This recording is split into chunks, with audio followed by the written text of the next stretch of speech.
Hey everyone, it's Jacqueline at Pixie Dust PhD. In 2024, the Disney Dining Plan is returning. This video will go over all of your important need-to-know details. Stay tuned. Before we get started, I wanted to say thank you so much for being here, and I really appreciate your support. If you are new to the channel, do me a favor and please subscribe. You can then ring the bell icon to receive notifications whenever I upload new videos. And thanks to all the lovelies who have left a like on this video. And if you have any questions, comments, or thoughts about the 2024 dining plan, leave those in the comments down below. If you're watching this video pretty close to its post date in July of 2023, I'm also currently doing a fundraiser this month. I'm raising money from this wonderful community, as well as pitching in my own money for a fantastic organization called Feed the Fridge. If you want to learn more, I will leave links in the description below. And before we get into all of your need-to-know details about the 2024 dining plans, there are some disclaimers. Pricing is always subject to change. Some items at participating restaurants may not be eligible, and the restaurants might change. Plus, note that not every restaurant participates in the dining plan. Do be sure to consult official sources for the most up-to-date information. The 2024 dining plan at Walt Disney World is available for trips beginning on January 9th, 2024. For those unfamiliar, the general premise of the dining plan is that you prepay for your meals and then you are allotted credits. You then exchange those credits while you're on vacation for your meals and snacks. The number of dining plan credits you receive is based on the number of nights for your on-site hotel stay. For example, let's say your trip will be 7 days and 6 nights at Art of Animation.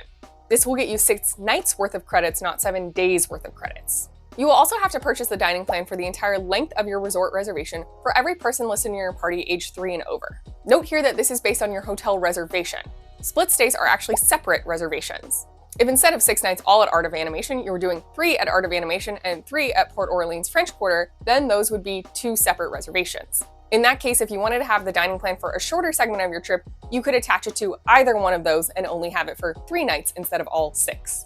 Even though the number of credits you are allotted is based on the number of nights you're staying, you can use them across your days. They are active from when you check in until midnight on the day you check out.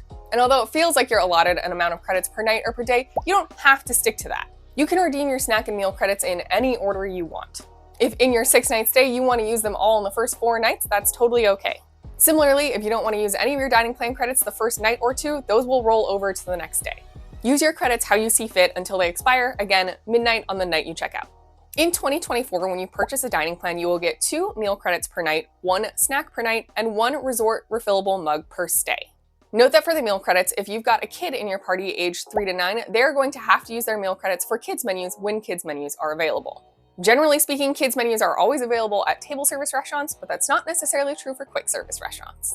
There are 2 different dining plans you can choose from in 2024. The first is the quick service dining plan.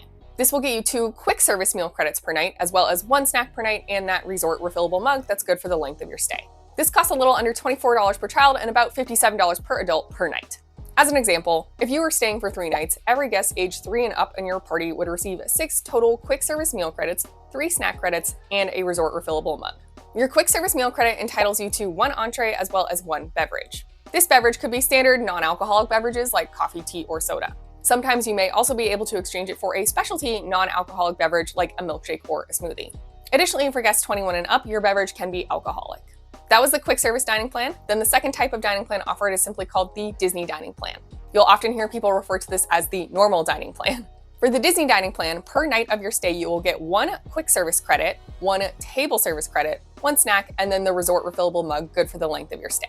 This will cost a little under $27 per child aged 3 to 9 and a little under $95 per adult, which is ages 10 and up per night for every guest in your party. As an example, if you were doing a 3-night stay and added the Disney Dining Plan, you would be entitled to your single resort refillable mug, good for the length of your stay, 3 snack credits, 3 quick service meal credits, and 3 table service meal credits. Just like in the quick service dining plan, your quick service meal credits on the Disney Dining Plan entitle you to 1 entree and 1 beverage that can be alcoholic or not. Table service meals are delineated by meal time. For breakfast, your table service meal credit entitles you to 1 entree. Or if it is a buffet or all you care to enjoy situation, you'll get that full experience. You'll also get 1 beverage, again, it can be alcoholic or non-alcoholic. At meal times that are considered a brunch, lunch, or dinner, you'll get that entree as well as a dessert, plus your beverage. Most table service meals will cost you 1 table service meal credit. However, there are a handful of table service restaurants that will cost you 2 table service meal credits. Notably, this is some of your character dining and anything considered fine or signature dining. Plus meals at Be Our Guest, anything considered a dinner show, which right now is Hoop-Dee-Doo Musical Review, private in-room dining, and pizza pickup. Then in the past, some dining packages have also cost 2 credits. We don't quite have information for this yet, so stay tuned. When I say dining packages, I mean things like you can get a meal at a restaurant in Epcot and then have priority seating for a festival show like Eat to the Beat. We'll do a quick rundown of table service meals that will cost you 2 table service credits.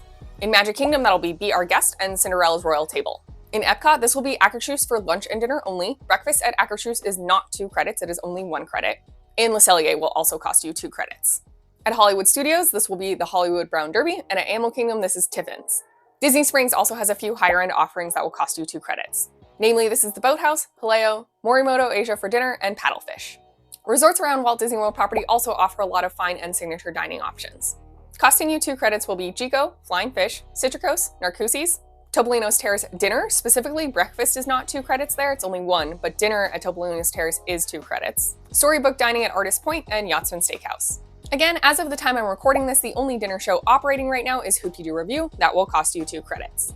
Pizza pickup is available at some resort hotels. I will leave a link in the description below if you're curious. This gets you 1 large pizza and 2 beverages. And then you've got private in-room dining at the Grand Floridian. Here, as with a normal meal, you'll get an entree, a dessert, and a beverage. New in 2024 for the dining plan, many of the lounges associated with fine or signature dining restaurants are now also showing online that they would accept 2 table service meal credits. We don't quite know the details on this yet, so stay tuned. Those were meals costing 2 table service credits. More or less every other restaurant that is participating in the dining plan then costs 1 table service credit. Subjectively, here are some options I think are notable. There's actually a handful of character dining that only costs 1 table service meal credit. These are also spread out between being able to dine in the theme park or at a resort. In theme parks, you have Crystal Palace in the Magic Kingdom, breakfast at Akershus and all of the meals at Garden Grill over in Epcot, Hollywood and Vine, both breakfast and dinner at Hollywood Studios, and Tusker House in the Animal Kingdom. If you want to pop out of the Magic Kingdom to dine, you can do the iconic character meal at Chef Mickey's for just 1 table service credit. Then a handful of other resort table service dining locations you can meet characters at during breakfast time. Note that as I'm recording this, the breakfast at Trattoria Al Forno does not yet have characters back, but hopefully they'll be coming back soon. For non-character meals, there's also just a lot of really tasty options that will only cost you 1 table service credit. Again, this list is very subjective. These are restaurants that I think are good or that I perceive to be popular. And some of these are buffets or all you care to enjoy experiences, so you can get quite a lot of food for just 1 table service credit. Notably, in that all you care to enjoy or buffet category, you can go to Ohana for dinner, and you can also go to Boma. Moving on, let's talk about snack credits. You can redeem your snack credits at most quick service restaurants, outdoor carts, some merchandise locations, and typically festival booths at Epcot. Note that snack credits are limited to single-serve items. For the most part, snack credit items will be denoted on that menu with a Disney Dining Plan icon, so you'll know what is eligible and what is not. Also, if you're not very hungry, you can use your snack credits for a non-alcoholic beverage if you wish. And like non-alcoholic beverages in the dining plan, this will also include specialty non-alcoholic beverages at some locations. For example, in the past, you were able to use a snack credit at the Starbucks locations in the theme parks, so you could get yourself a very fancy coffee and charge a snack credit. I don't believe that's been confirmed for the 2024 dining plan, but let's hope that's coming back. For that resort refillable mug, essentially you can use it at self-service beverage stations across quick service restaurants in the resorts at Walt Disney World. You're of course welcome to fill your resort refillable mug at your resort and then take it with you into the theme park, but once you're in the theme park, there will be nowhere to refill your mug. You can only refill it at the resorts. And in prior years with the Disney Dining Plan, if you didn't want a quick service meal, you could exchange that for 3 snack credits. This had to all be done in the same transaction though. But for example, at Epcot Festivals, if there's a booth where you wanted to try multiple items, this was a great way to do that. You could exchange 1 quick service credit for 3 snack eligible items at a booth. To the best of my knowledge, this has not yet been confirmed for the 2024 dining plan, so we'll just have to wait and see. Here's a quick reference table for you breaking down the 2024 Disney dining plans, the quick service dining plan, and the Disney dining plan or the normal dining plan. For both dining plans, you'll get 1 snack credit per night and 1 resort refillable mug good for the length of your stay. Then in the quick service dining plan, you will get 2 quick service meal credits per night, and in the Disney dining plan, you'll get 1 quick service credit per night and 1 table service credit per night.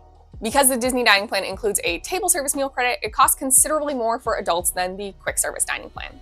And please note that when you exchange your credits for your food or drinks, tax is covered, but gratuity is not. Gratuity really only applies at table service meals. If you're planning to get the quick service dining plan, you don't really have to worry about gratuity at all. But if you're going to purchase the Disney dining plan and experience table service meals, be sure to mentally factor in the price of gratuity on top of the cost of the dining plan. Generally speaking, 20% of your bill or so is expected as a tip at table service restaurants. That was the basic overview of everything you need to know about the 2024 dining plans at Walt Disney World. If you do have questions, leave those in the comments down below and I'll do my best to get back to you with a useful answer. When I saw these, my gut reaction was that the adult prices were really high and how could this possibly be worth it? For an exploration of that, stay tuned to the channel. I've got a video coming up looking at concrete examples of prices for quick service and table service meals if you were to pay out of pocket instead of on the dining plan. So together we will explore if you can make this monetarily worth it. Thank you again for watching. Your support does mean a lot to me. May the rest of your day be magical, and we'll see you real soon at Pixie Dust PhD.